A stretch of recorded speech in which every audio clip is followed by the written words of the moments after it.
Ladies and gentlemen, this is the 12th and final round. Right hand, Golovkin steps in and down he goes again. Unbelievable. Mayweather makes a pay. What a rookie mistake. A sensational left hook by De La Hoya. It's fact. I'm the best. You know what I mean? Sometimes I don't want to believe it myself, but it's the truth. I'm the best. I'm going to show you how great I am. From Southern California, this is the Last Round Podcast.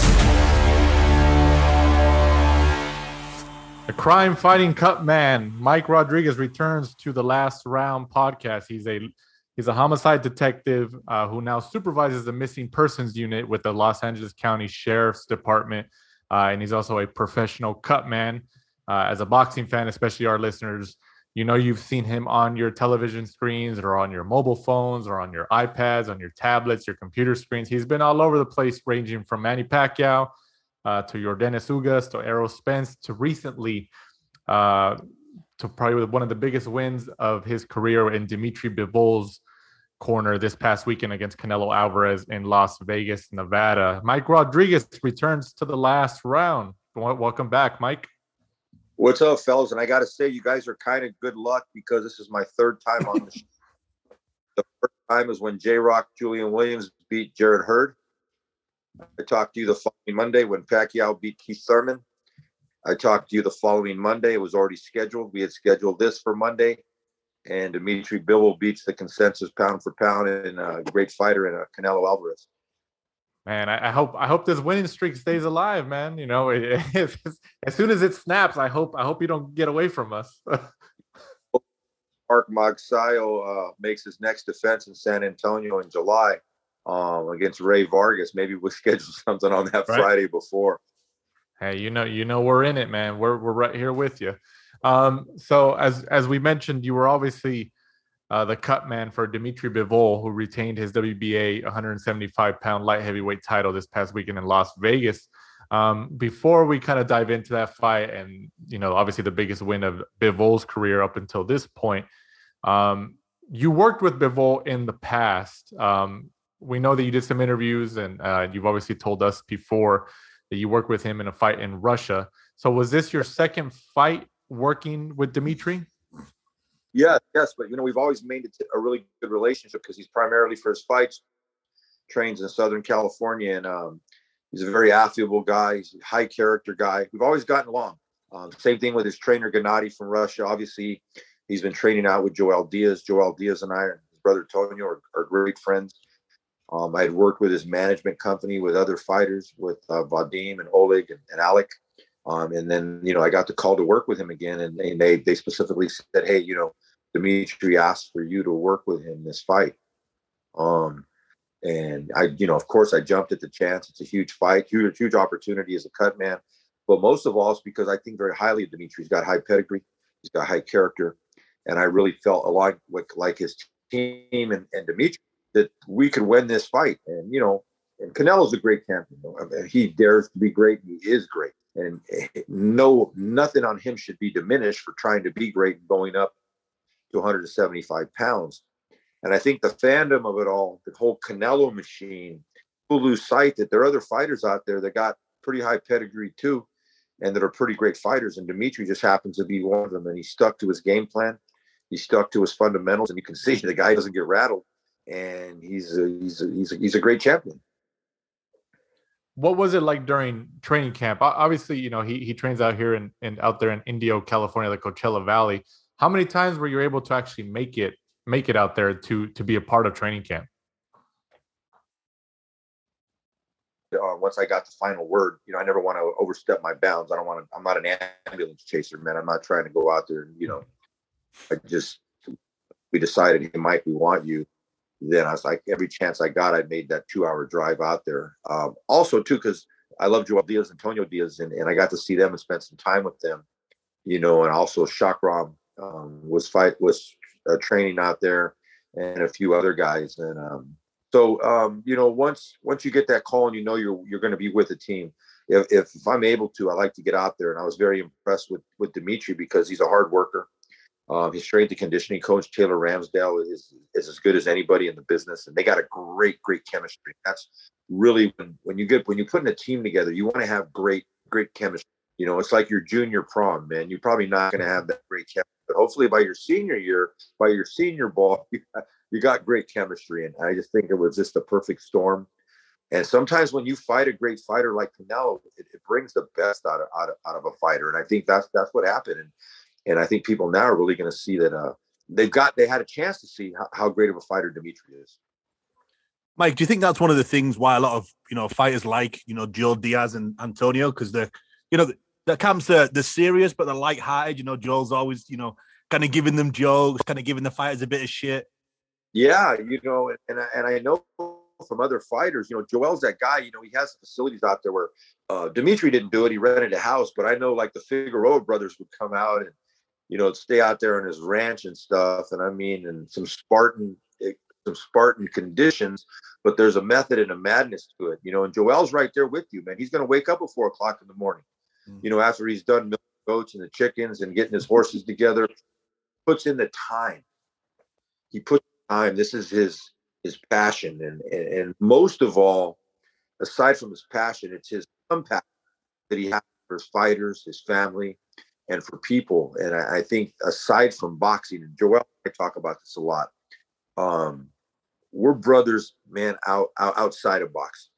When you get to know people's family, I know his kids, I know Junior, his son, and Junior's one of my favorite people in the whole world. Ever since he was a little boy, we've been very close. So to do things with these kind of things with people you so highly of, it's like that old saying, what's better than doing what you love than with the ones you love and care for the most? And Joel, like Freddie Roach and Stephen Edwards and guys like Salas and other trainers that I work with, what's better than sharing those moments with those kind of people? I mean, there's nothing better. I've honestly been on a high on life, the last 3 days.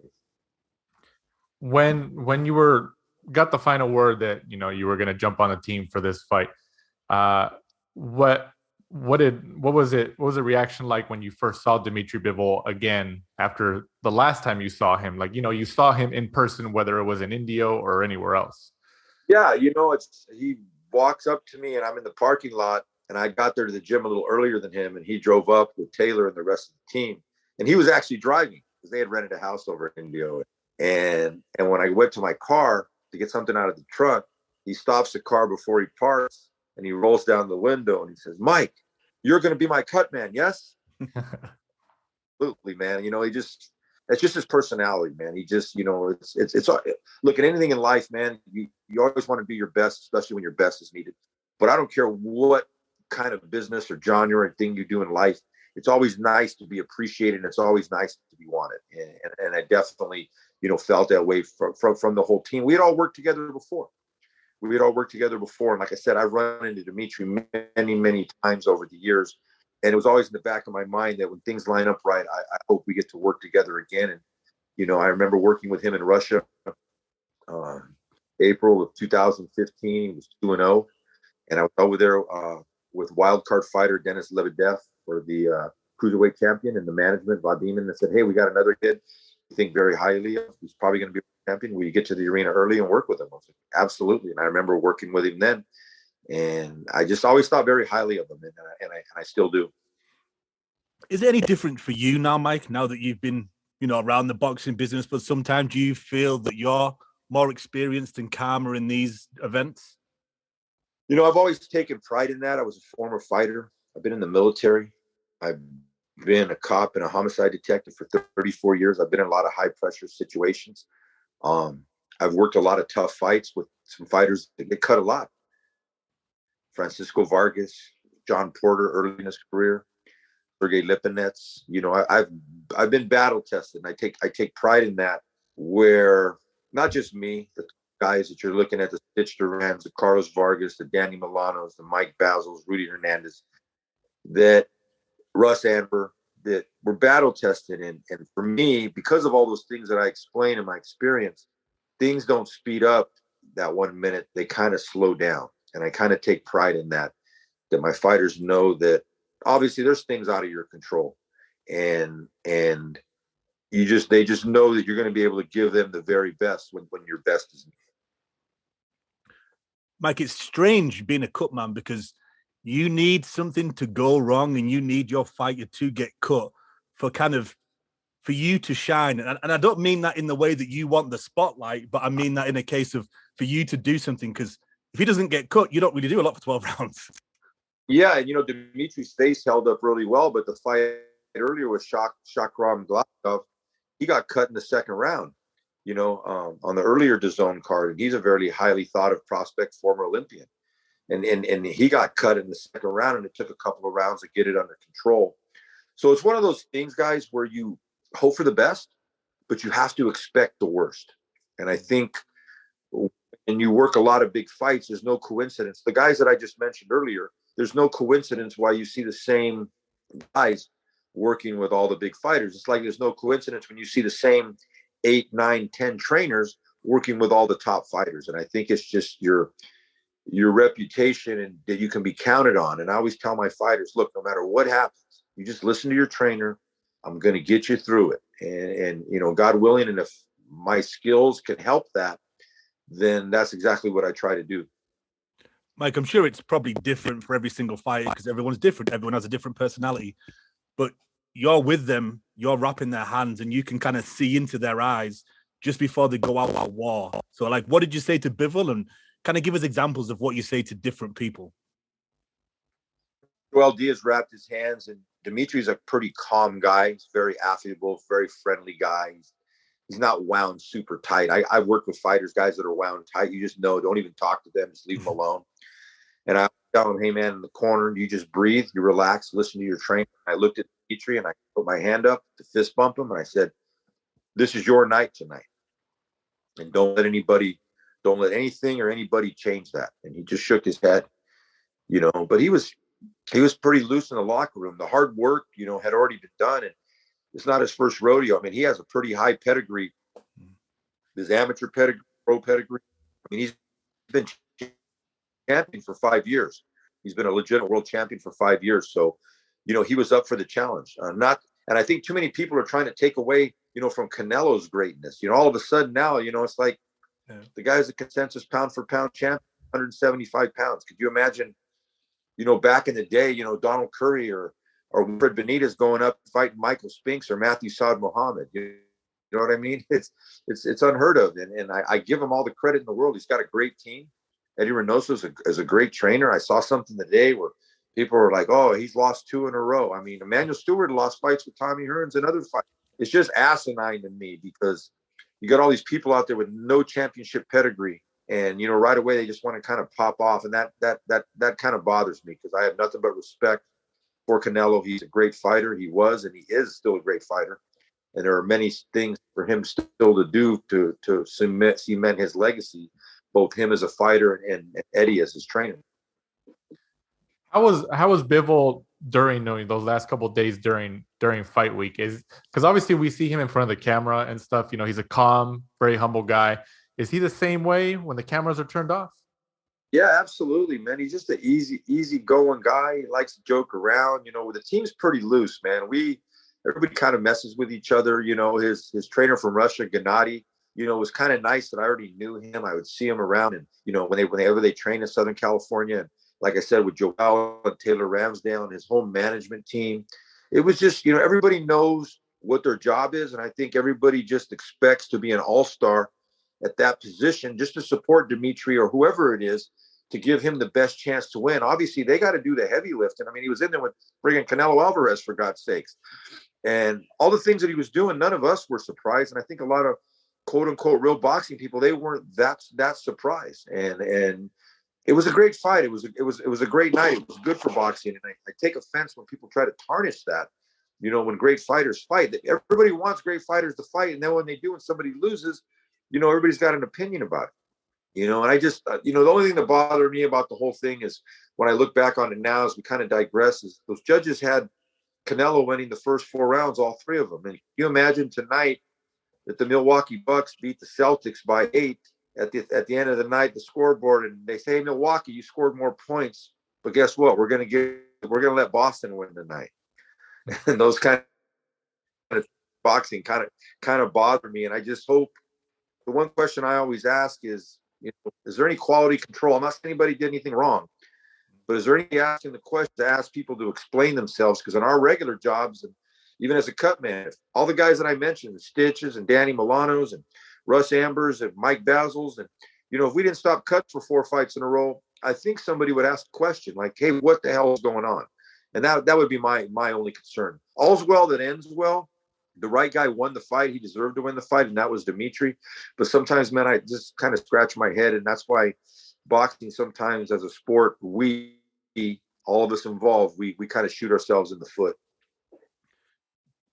You're in the ring, Mike, after the final bell. You're waiting for the scorecards to be read. Did you already know beforehand that he'd won? No. And I looked at his manager, Vadim. I said, "Vadim, we won that fight. We won." And he was just kind of looking at me like, and I hope the judges get it right, because the last thing you want them judges to come in with a ski mask, duct tape, and a shotgun and rob your guy. Did you think I've been on the short end of a couple of those? Oh, sorry, you kind of froze up, so I thought you stopped. But when they read the 115-113, during those moments, those few seconds before they announced the winner, I puckered up, and was I nervous? Man, I was really, really nervous when they said 115-13. I thought it was more in the 16, 12, 17, 11 range. When I was going to listen for wider, going to say, you know what, they got it right. But when I heard 15-13, man, I had to wait. And it was kind of weird because Canelo's always the champion. So when you hear still the champion, I had to remind myself, no, this is our title. Dimitri was the defending champion. And like I said, all's well that ends well. But there was some nervous moments. And I was just a little curious about the scoring. And I think I'm not the only one that was kind of baffled by the scoring. Baffled in the sense that their eyes don't lie to them. My eyes don't lie to me, but not baffled in the sense that this is boxing and it's not like we haven't seen it before. In terms of going back to cuts and that actual fight, obviously Dimitri's face was pretty much in pristine condition. It looked like he wasn't even in a fight. The most visible battle scar he had was on his arm. Like he kept saying, he's like, "Oh yeah, he got me in my arm." Has there ever been in your experience doing all these cuts for all these fighters over the years up until that moment, has there ever been a cut in anywhere else other than the face that you've had to work on? Yeah, sometimes guys get cut in the ear or behind the ear. I remember Mars in the first fight with Leo Santa Cruz at Staples Center. I was with Abner Mars, and he got cut in the side of his head. But the good thing is Abner had a good full head of hair. So the hair would absorb the blood. And basically, when you come back in between the rounds, I would just kind of dry the hair off and then let the hair absorb the blood. When guys got bald heads and they get cut on the head, it's bad because, it's very visible. There's nothing to absorb the blood. And around your head bleeds a lot. Your head really bleeds a lot. And then he got cut in a different spot. I've had guys get their eardrums punctured. What's really tough is bloody noses, because with a cut, you can see where the cut is and where you got to put pressure and topically apply your Cutman medicine. If somebody gets cut inside the nose, you can't exactly tell where it's coming from.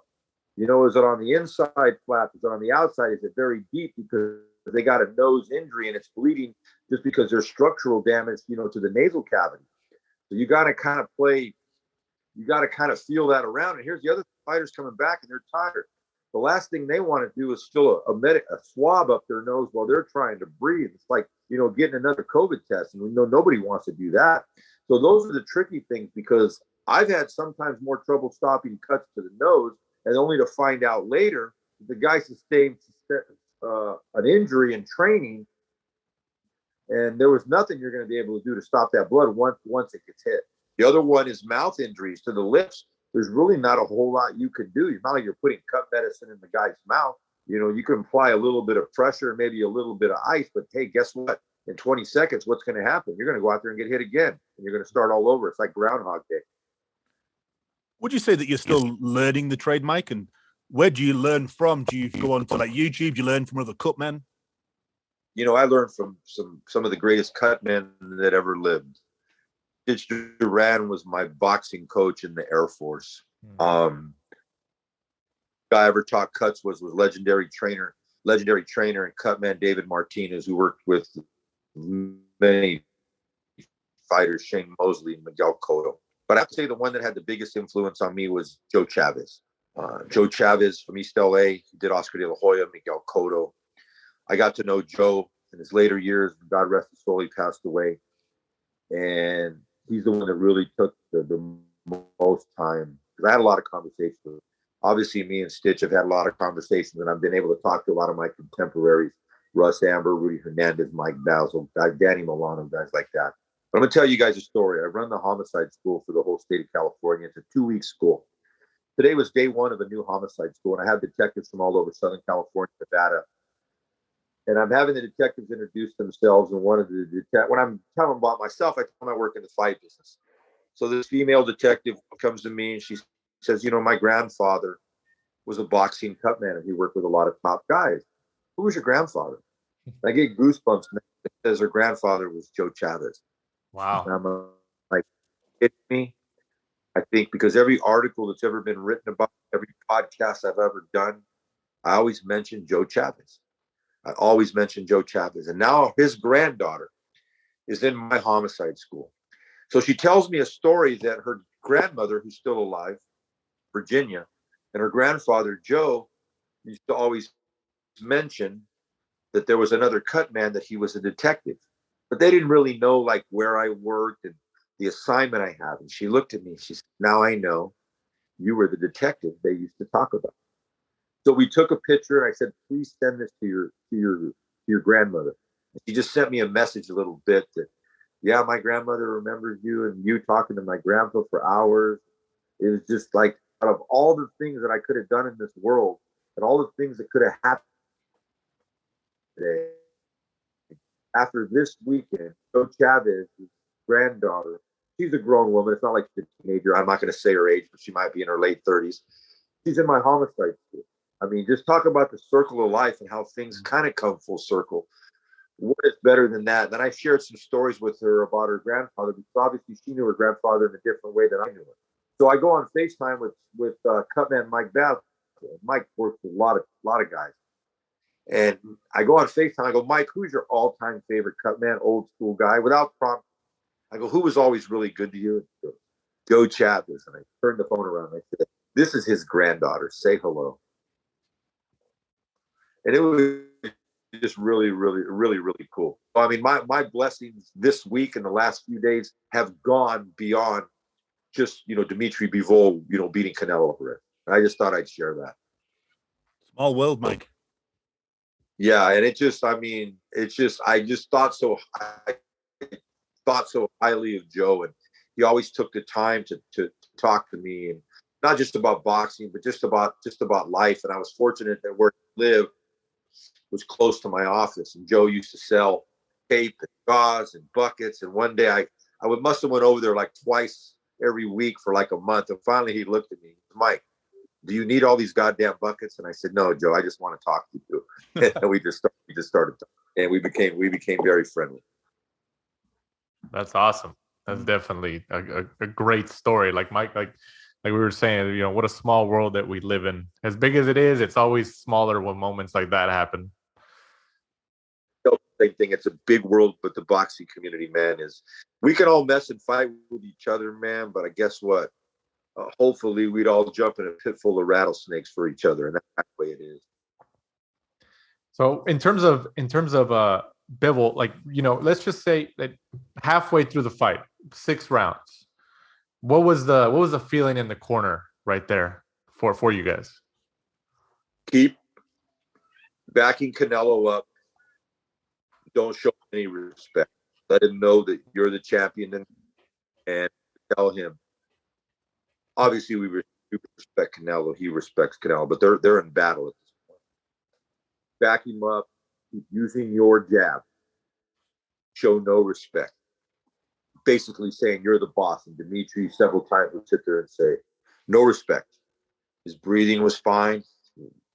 Making sure that he was cool, hydrated, giving him the proper instructions with Gennady, his Russian trainer, and Joel were doing. If I saw something, I would point it out usually to Joel, and then he would pass it along. Joel and I have a great trust and a great working relationship. But Dimitri, like I said earlier, he has high pedigree, he has high character. This isn't his first rodeo. He's been a world champion for 5 years. Once he got in the flow of the fight, he was doing his thing. He was, and can believe me, Canelo was trying to knock his freaking block off. And you saw his arm, Dimitri's arm. But I think the jab was the difference in the fact that sometimes in life, like maybe your guys' second honeymoon, size matters, right? size, for better or for worse, size matters. And if you don't have the size, man, you better hope you got a good personality, man. Right. You gotta sell it somehow, right? You gotta sell it somehow. Gotta be a good cuddler, or you gotta pretend like you listen, but size matters. And I think that was one of the, not the only, but that was a factor that Dimitri Bivol's in his prime, and he's a legitimate light heavyweight, and he's a world champion for a reason, not by accident. Now, Mike, was there anything in the corner? Because obviously, as boxing fans, or even just any type of fan who watches a combat sport, especially boxing, the camera's always in the corner on both sides, and then it's like filming the trainer or the cutman, talking to their fighter. And a lot of people like seeing that, the interactions in the corner before they come back out for the next round. On the broadcast, there was a lot of commercials in between the rounds, so we didn't really get exposed to that. Was there anything, any Easter eggs that maybe we might have missed? No, I mean, other than the fact that our corner was very calm, because obviously things were going, our way, and Dimitri was executing exactly what the game plan was and exactly what he was being told to do. There wasn't any major facial traumas. There's a couple times I decided, to put the end swell, just if I see little pockets of something like that may flare up, so that doesn't become a problem later on. But the main thing was, letting him breathe and just letting him absorb what was being told to him by the trainers, and him processing, all the things that, from the next, getting ready for the next round, and just sticking to the game plan. We're basically telling those same things, man. Keep using that jab, keep backing him up, and don't show him any respect. Showing him any respect, like I said, obviously, just because they're in combat mode at that time. We're trying to beat a great champion. So I saw you. We saw you in the background, I believe, when, I don't know if they were interviewing Canelo in the ring or something, but you were right smack dab in the middle of the camera, right? I think it was right behind him. Say it again? Yeah, that's when Dimitri was getting interviewed. I was allowed to access the ring, so I was kind of wandering around. I had a couple of moments, different times where I talked to Canelo and Eddie, and sent my well wishes and and respect to them. But it was pretty cool, and we were just kind of basking in the moment. Those kind of moments, they come around, but they don't come around as often as you'd like. When you guys got back to the locker room, maybe there's just no cameras for the couple minutes or what have you. Were you able to talk to Dimitri, and what did he tell you? We just hugged, man. There was a lot of hugging going on, a lot of just pure joy. I mean, there was probably 30 of us, in the locker room, and everybody's just hugging each other. It wasn't just one person talking to Dimitri. It's like, it takes a village, man. And there's a lot of work went into this by a lot of people, not just on fight night, but for months and for years. And I think it was just a rejoice. And, I got a chance, me and Joel hugged, his wife was in there, and Taylor Ramsdale, and, and Gennady, his trainer, and Vadim, and Oleg, and Alex, and other people part of their team. And it was just one of those moments where you look at an NBA locker room after they win the title, and that's just kind of how it was. Everybody kind of bouncing off of each other, man. And obviously Dimitri was the star of that show, and we all started taking pictures, with his belts, and he was very accommodating to that. And I just told him how proud I am, and I just said, let's just keep it rolling. Enjoy it tonight, man, but let's just keep it rolling. How did you and Joel celebrate? What bottle did he crack open for this victory? It's funny because afterwards you got the press conference, right? You have a press conference, and I'm going to say this. My girlfriend, when she got to the arena, they made her lock up her purse in some storage thing outside the arena. So when I went out there to say, hey, let's go celebrate, she's like, there's 500 people here trying to get their wallets and purse. And it took an hour and a half to get her purse. Oh, man. And by that time, it was already midnight. And I go, these freaking inefficient people running this locker storage thing. I mean, it was literally, you could not have been more inefficient. Could not have been more inefficient than these people. They were literally pulled. There was nothing. It's not like you walked up and you said, here's my number. Oh, here's your stuff. No, it wasn't like that at all. Picture the worst possible scenario. She was at the front of the line of about 500 people, and she was one of the last person to get her belongings. So it's safe. I wasn't at that particular moment. I wasn't in the greatest mood. It's kind of like, something's going on and there's going to be a huge celebration, but you can't be a part of it as much as you wanted it because I wasn't going to leave her there. We just went back, had some dinner.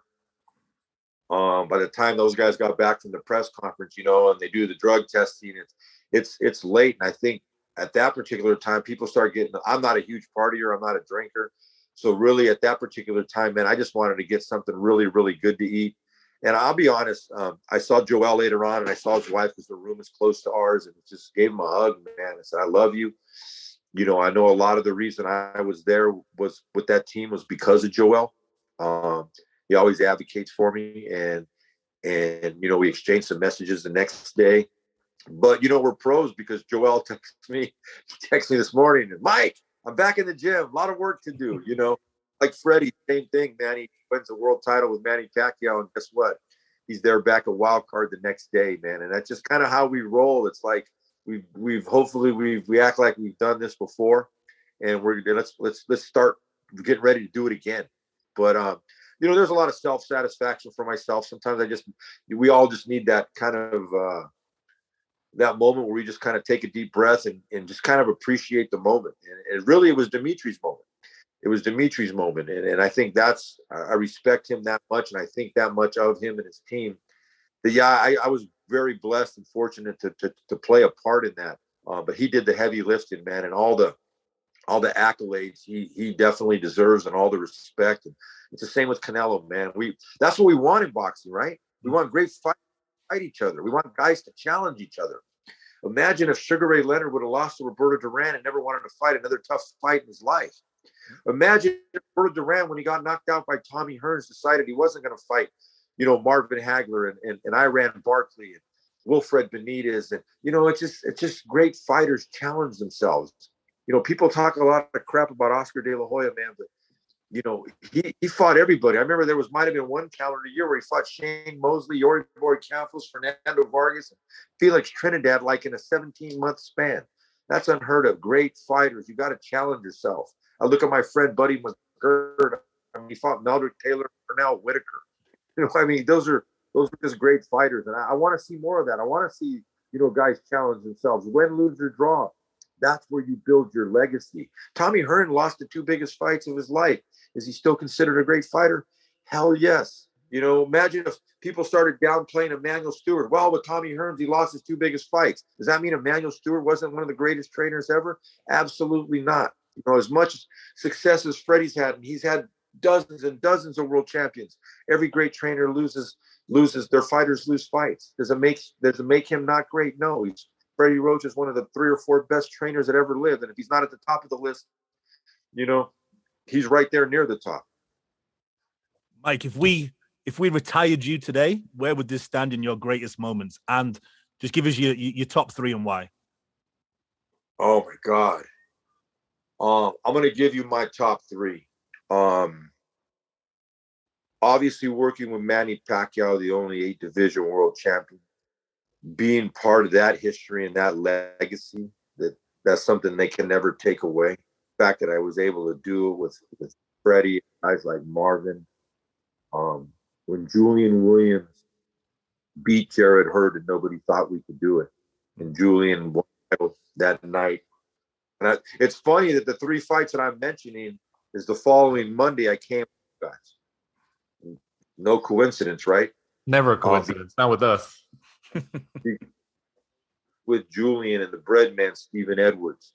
That fight with Jared Hurd, the fact that we had lost to Charlo a couple years before, and we went into Hurd's hometown and we did that, and we was really us against the world. And this one with Dimitri beating, my gosh, Canelo. So to be part of history with Manny Pacquiao, and to be part of history with Bivol beating Canelo, and because of my closeness with Julian Williams and Stephen Edwards, I want to say that those were my 3. And I've had some other moments, and I'm leaving some out. But if you're going to ask me the question about my top 3, those are the top 3. And what made it the most special is not just the fight themselves, but the people that I got to share that experience with. That's what's going to be lasting. When a Mike Rodriguez retires from boxing and I'm some old guy in a nursing home, nobody's ever going to care how much money I made in boxing. I hope not. I hope the purse bid guy, the pay-per-view guy on Twitter or whatever, I hope they're not talking about Cutman pay guy. You know what I mean? They're going to thing, and it's like fighters, man. You chase your legacy, and I want people to remember that I worked with these great champions, and I'm up to world champion, I think number 20 or 21, and I'm pretty proud of that. But not just because I worked with those world champions, but them as people and the people that I got to do it. And I think that's what's the most meaningful for me at this point in my life. I'm 56. I've been blessed beyond. The Almighty God has blessed me in so many ways. I know I got more behind me than I got in front of me. And I just want to savor those moments because it's people that you share things with that mean the most. My son Andrew's a Cutman. He's worked the world title fights with me. He works with some of my fighters. What's better than doing what you love with the ones you love most? Nothing's better than that. And I'm blessed to have these tentacles of family and fight camps and friends that go beyond just boxing. Like my relationship with Freddie Roach and Maria Wildcard and Marvin Zamudio. He's worked so many fights with Freddie with world champions. He got his first world champion with Stan Jonas, right? And I got to be there with him. And I had to go against Joel and Vadim and the managers with Budiev because I was with Budiev when he beat Jamal James. I had to go, so it's one of those things where, sometimes your guys are going to fight. They didn't hold it against me. They still hired me to work with Dimitri. Everybody's a pro, and it's the personal relationships, that you do have. And I know I go back to it, but that's what means the most to me, sharing those moments that they can never take away from you. How did Bivol celebrate the win after Saturday night?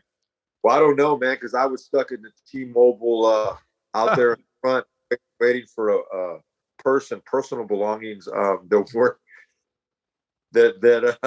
almost were. I thought they were going to lose their purse, man. And I don't tell her this, but I was this close to saying, "Hey, I'll just meet you back at the hotel, man. I'm going to go enjoy this celebration. I hope they find your purse." But I know I was never going to hear the end of that. And I was a good soldier to the end, so I hope that's appreciated someday when I do something stupid and I get yelled at or something. But those are the kind of things that I'll remember about that night. Like, what did you guys do after that break? Did you go to Disneyland? Did you party? What did you do? You're in Vegas. I said, no. I waited for 2 hours for somebody's purse to get out of some locker. Worker there that couldn't find the purse, man. So that's actually what I'm going to remember. Like, one thing I don't think we've ever touched on. You're either, is it the creator or the owner of War Tape? I'm one of the partners with War Tape with Kai and Will Vittori, the brothers. When you see the War Tape with the VB on there, we're co-branded now with the WBC. If you notice, it was a great night for War Tape. Canelo Alvarez and Eddie Reynoso always rap with War Tape. They used our WBC co-brand, WBC War Tape, and Dimitri used regular War Tape. So it was like a win-win. Katie Taylor, last week, I had a chance to chat with Katie at ringside real quick and thanked her because she always wears War Tape. Errol Spence, the Charlos, all of Robert Garcia's fighters, all of Joel Diaz's fighters. It's really easier for me to name the fighters that don't use War Tape than the fighters that do, because we have hundreds, a lot of UFC, Bellator champions, all use War Tape. And I always tell people, first it was an evolution, and now it's a revolution. So how did you see something you didn't like in the tape that was already been produced, and you decided to make your own? Is that? The two brothers that started off with a great product, they just didn't know, they didn't have that many inroads in boxing, and a family member of mine happened to know them, and I just kind of partnered with them and built that relationship the last 11 years, and we've tweaked some things, and we have a really good product. I don't ever put down anybody else's product, but we're the original branded tape in combat sports. There's a lot of copycats. I'm not going to say copycats now. There's a lot of other brands, and I don't even focus on them. I focus on what the positive things that we're doing. Freddie once told me, Eddie Reynoso, Robert Garcia, that as much as our relationship is good and how much they like the way the tape looks, it's the fact that when their fighter takes it out of the glove after the fight, their wrap looks the same, and it protects a fighter's hand. And what's the biggest asset that a fighter has? His hand. And I just think we just take tremendous pride in providing a product that is superior, and we're going to continue to do that. And I'm blessed to be part of that. And having another thing that I do in the fight game that I can personally see sometimes. I'm not Katie Taylor's Cutman or a trainer, but being responsible for making sure that her hands are wrapped with war tape that night, and that she loves it, and she has faith in our product. And same with, guys like Errol Spence and all the other names, that I mentioned. It's very satisfying, and I'm really enjoying. I'm going to knock on wood here, because, life has a funny way of humbling you, and I try not to get too high and I try not to get too low, but more or less just count the blessings that I have and that I've been afforded, and to pass those blessings along to whoever I can. Like, with how popular and how busy you are in boxing, I think I'm right in saying you just do boxing, you don't go over to MMA and work in the UFC, and have you had the chance? I've never worked in the UFC, but I've worked Bellator, I worked Strikeforce, I worked Elite XC. I used to do a lot of MMA. But once my boxing clientele, and see, in MMA, you work for the promoter. In boxing, except for COVID, you work for the fighter. And I got about 55 fighters right now worldwide. Some of them drop off. I just had a fighter tonight. I just found out I'm not going to be working with him anymore. It kind of dropped off, but it was kind of one of those things where I kind of saw the writing on the wall, and dynamics change, and people kind of change in this sport sometimes. And I don't begrudge them, it happens. But I always know there's another opportunity that's going to come, and I just look forward to those other opportunities. Like, how different is it and how difficult is it when you do, like you just said, in MMA, you normally just work a corner. So they're like, hey, Mike, you're working the red corner. You don't know the fighter. Yeah. You don't know, like, if he has problems with his nose, if he has certain cuts and stuff like that. How difficult is that for you? It is, and I did that during the pandemic, because I did all the Fox and Showtime cards for PBC. And a lot of the guys I had worked with, trainers, but there were guys who were coming out to fight, and I was like, I knew nothing about them. And because of COVID, it's not like I could spend time with them. We were in the bubble, so I didn't get to hang out with them at the weigh-in, the fight week. Some of these guys were just showing up in the ring. Hey, you're in the blue corner. Thank God I was in the blue corner. But during that time, I worked with Anthony Durrell, and I worked with Anthony a little bit. But he fought one of my main guys, Karan Davis, trained by Stephen Edwards. And the promoter says, Mike, you are going to be in the – like, well, Karan's my regular fighter in the red corner. Mike, you're going to be in the blue corner. So I had to work a couple of my own fighters. I did that with Mark Magsayo, with Freddie Roach. I didn't have a choice, because during the protocols and the COVID times and the bubbles, they told me where I was going to work. Thank God I was able to keep those fighters. You saw what Mark did against Gary Russell. Karan Davis had a great fight against Fetus. He showed a lot of heart, and it's just boxing, man. It's fluid, it's ever changing, and you just got to be flexible with it. Mike, going back to Bivol for a second, coming off of this win, the biggest of his career, Canelo and I think Eddie Hearn has already acknowledged and confirmed that there was a rematch clause, and Canelo seems like he's leaning towards it. But then Dimitri Bivol's also said that he's willing to go down to 168 and challenge Canelo for all his titles at 168. You as a fan, not that you're speaking for Dimitri, but you as a fan, what would you like to see? Man, sign me up for that. I mean, what would be better than if he went down, if he could make the weight, and go for those, and go for all those belts. I mean, as a fan, why not? Why not? I mean, I want great fighters to fight each other, whether they're my guys or not my guys. I mean, I'll ask you the same question. Would you be interested in that fight at 68 for all the belts? I know I would. Yeah, absolutely. I think it's interesting that it's Dmitry Bivol for a couple of years now has always made his intentions known that he was willing to go down to 168 for the Canelo fight. But Canelo came up to his weight, to Dimitri's natural weight. So, now that Canelo went up, if Dimitri's willing to go down to Canelo's more natural weight, why not?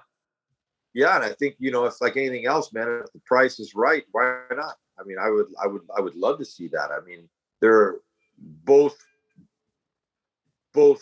fighters have, very smart people behind them that, I'm very confident they're going to make the right decision. And if that does transpire, man, I'm all for that.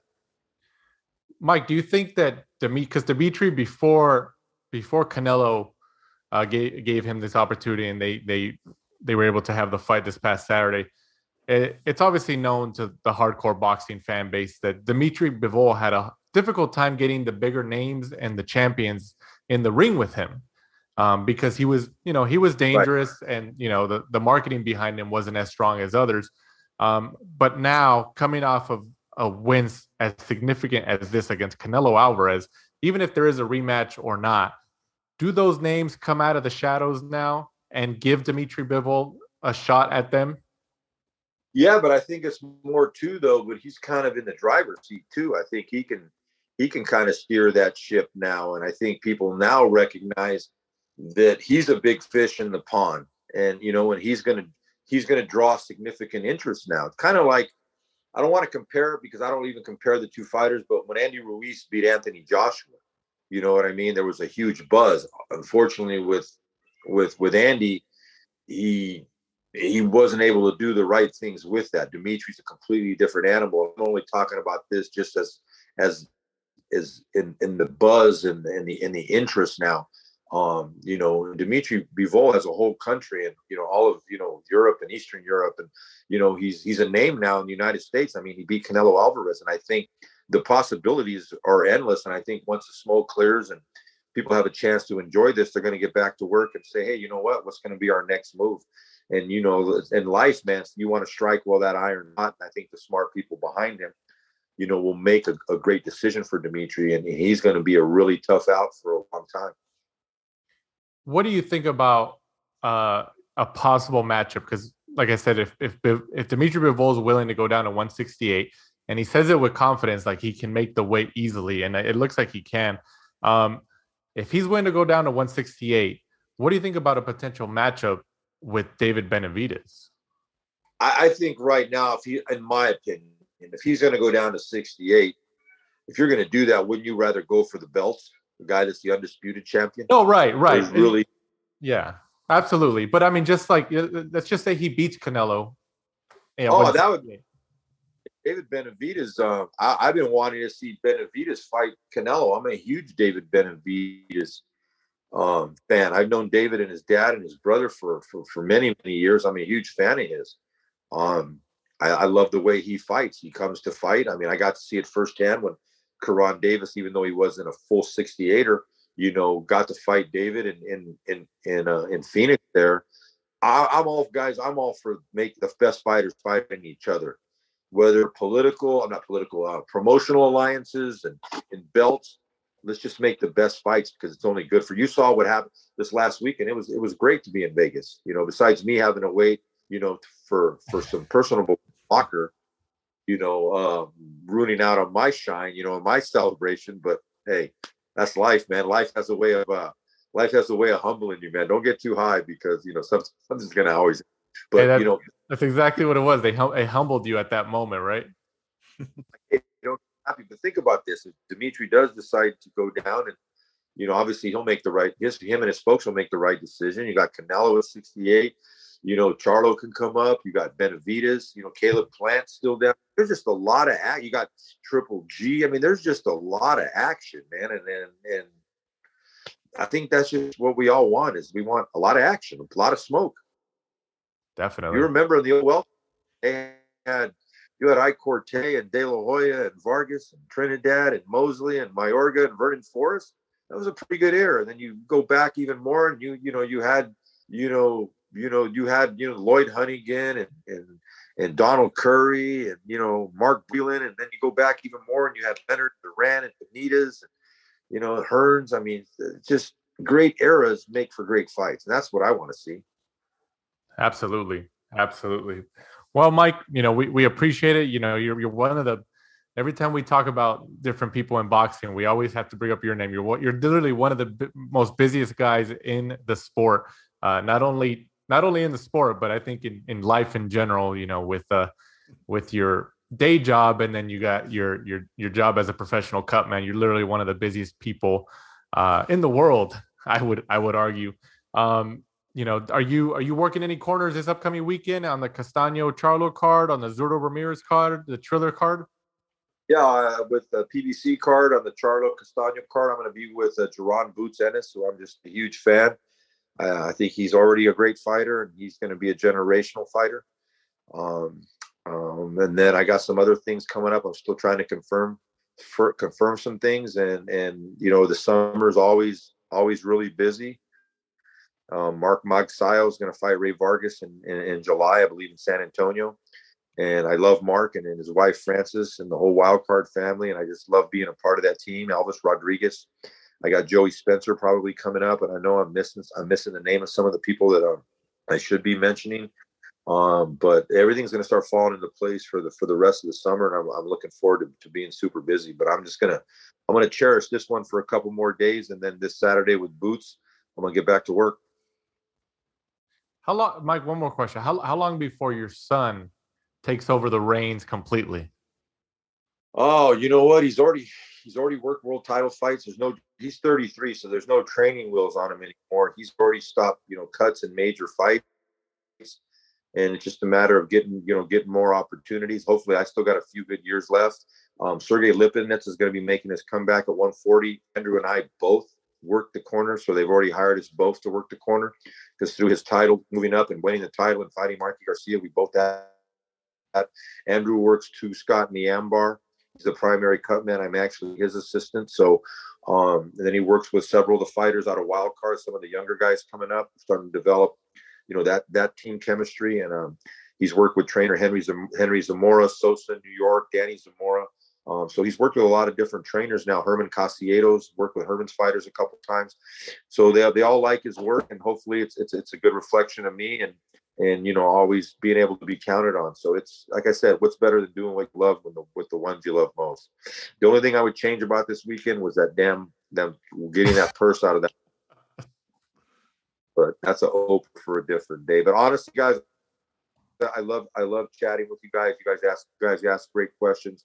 You mentioned that I was busy, and yeah, I am. But when you love to do the things that I get to do in this life, I do them because I choose to do them. So sometimes I'm very blessed, and I'm very fortunate that I get to do the things in life that I love to do. And there's nothing better than that. I'm very humbled, and Absolutely. What a good way to end this episode on that note. We obviously appreciate your valuable time. You've been on here multiple times. You're one of our more recurring guests here on the Last Round podcast. So we always appreciate your valuable time, Mike. Before we let you go ahead and plug everything you got. War Tape, social media, all the fights you got coming up. Go ahead.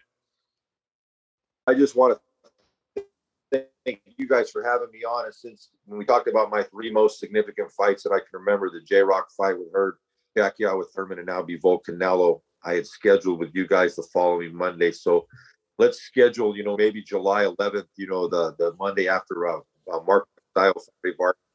Let's pencil that in, and we'll go from there and see if we can go 4 for 4. What do they call the hat trick? And then the 4-1 is called the golden sombrero. Let's go for that. Let's do it. Definitely. And if you guys are listening, obviously you can follow Mike at Boxer Rods, right? That's BoxerRodz. Yes, yeah. At the Boxer Rods on Twitter and Instagram, and I always love to listen to good, impartial, educated opinions, and let's stay away from all the trolling and all that stuff. And I'm here for it all. But I want to thank you guys again, man. I'm a fan of your show, and anything I can ever do to help you out, don't ever hesitate. We appreciate it, Mike. Thank you so much, and we'll see you at the fight. Thanks for supporting and listening to the show. Follow us at The Last Round 12 on social media. Rate, review, and subscribe. This is The Last Round